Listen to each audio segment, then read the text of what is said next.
আসসালামু আলাইকুম। কি অবস্থা সবার? কেমন আছো তোমরা?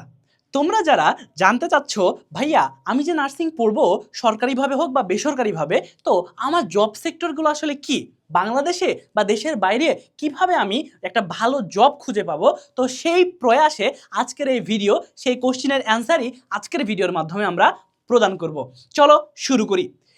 তোমরা যারা সরকারি নার্সিং কলেজে পড়াশোনা করতেছো, তোমাদের জন্য ইন ফিউচার অনেক জব অপরচুনিটি অফার তোমার হইতেছে, অপেক্ষা করতেছে, যদি তুমি তোমার নিজেকে সুন্দরভাবে গুছায় নিতে পারো এই নার্সিংরত অবস্থায় 3 থেকে অথবা 4 বছর সময়ের মধ্যে। ক্লিয়ার? প্রথম যে জব অপরচুনিটি তোমাদের জন্য থাকে সেটা হচ্ছে সরকারি হাসপাতালে সিনিয়র স্টাফ নার্স হিসেবে কাজ করার সুযোগ। এবং এই নার্সিং সেক্টরে কিছু জিনিসে তোমার স্পেশালিটি যদি অর্জন করো, তাহলে তোমার বেতনটাও কিন্তু সে অনুযায়ী বাড়ায় নিতে পারো। যেমন হচ্ছে আইসিইউ নার্স, ঠিক আছে? তারপর হচ্ছে পেডিয়াট্রিক নার্স, অর্থোপেডিক নার্স। এই যে বিভাগগুলো আছে, এই বিভাগে তোমার আলাদা আলাদা বিষয়ে ছোট ছোট কিছু কোর্স পাওয়া যায়, 3 মাসের কোর্স পাওয়া যায়। এই জিনিসগুলো সম্পর্কে তুমি যদি সুন্দরভাবে জানো এবং সেই কোর্সগুলো যদি করে থাকো নার্সিংরত অবস্থায় বা নার্সিংয়ের পাশাপাশি, তাহলে কিন্তু তুমি অনেক ভালো বেতনেও চাকরি পেতে পারো। এবং সরকারি হাসপাতালে তুমি 10ম গ্রেডের জব কিন্তু পেতে পারো যদি আগে থেকেই প্রিপারেশন নাও এবং সার্কুলার অনুযায়ী সুন্দরভাবে পরীক্ষা দিয়ে ভাইবা দিয়ে টিকো। তাহলে তারপরে উপজেলা স্বাস্থ্য কমপ্লেক্স, এই যে উপজেলা স্বাস্থ্য কমপ্লেক্সগুলো আছে, এখানে জব করার মাধ্যমে তুমি তোমার তোমার হোম টাউনেও কিন্তু নার্সিংয়ের জব পেতে পারো। তুমি তোমার হোম টাউনেও অনেক হসপিটাল এবং ক্লিনিক পাবা, যেখানেও ভালো বেতনে চাকরি করার জন্য সুযোগ পাবা অ্যাজ আ নার্স হিসেবে।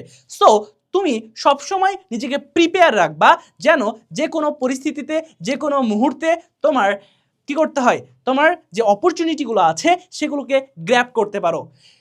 জেলা সদর হাসপাতাল, এই জিনিসটাও তুমি ট্রাই করে দেখতে পারো যে তুমি যদি একজন সিনিয়র স্টাফ নার্স হয়ে থাকো, তাহলে তোমার যেটা কাজ হবে সেটা হচ্ছে তোমার হাসপাতালের আশেপাশে হাসপাতাল যেগুলো আছে বা জেলা সদর যেগুলো আছে সেগুলোতে কোনো ভ্যাকেন্সি আছে কিনা সেগুলো ট্রাই করে দেখতে পারো। কেননা জেলা সদর হসপিটাল থেকে শুরু করে বেসরকারি হসপিটাল থেকে শুরু করে এই যে আমাদের ক্লিনিক আছে, হসপিটাল আছে, এগুলো কিন্তু মাঝে মধ্যেই নার্স নিয়ে থাকে। যদিও সরকারিভাবে নার্স নিয়োগের সার্কুলার একটু দেরিতে প্রকাশ করে, কিন্তু বেসরকারি যে নার্সিং প্রতিষ্ঠানগুলো আছে বা এই যে তোমার হইতেছে ক্লিনিকগুলো আছে, সেখানেও কিন্তু এসএসএনদের নিয়ে থাকে। এখন একটা কথা বলেছি, সেটা হচ্ছে তোমার বেসরকারি নার্সিং কলেজ। এখন এই কথা কেন বললাম, যে বেসরকারি নার্সিং কলেজে তারা কিন্তু নার্স এই হিসেবে যোগদান করেন না যে তারা সেখানে গিয়ে সেবা প্রদান করবেন। তারা আসলে সার্ভ করবেন, সেবাই দিবেন, কিন্তু স্বাস্থ্য সেবা না, তারা শিক্ষার জন্য কাজ করবেন। বুঝতে পারছো? তারা সেখানে গিয়ে পড়াবেন as a nurse instructor. So তোমার জীবনে যদি ইচ্ছা হয়ে থাকে যে একজন টিচার হব, তাহলেও কিন্তু নার্সিংটা তোমার জন্য বেস্ট অপশন হইতে পারে।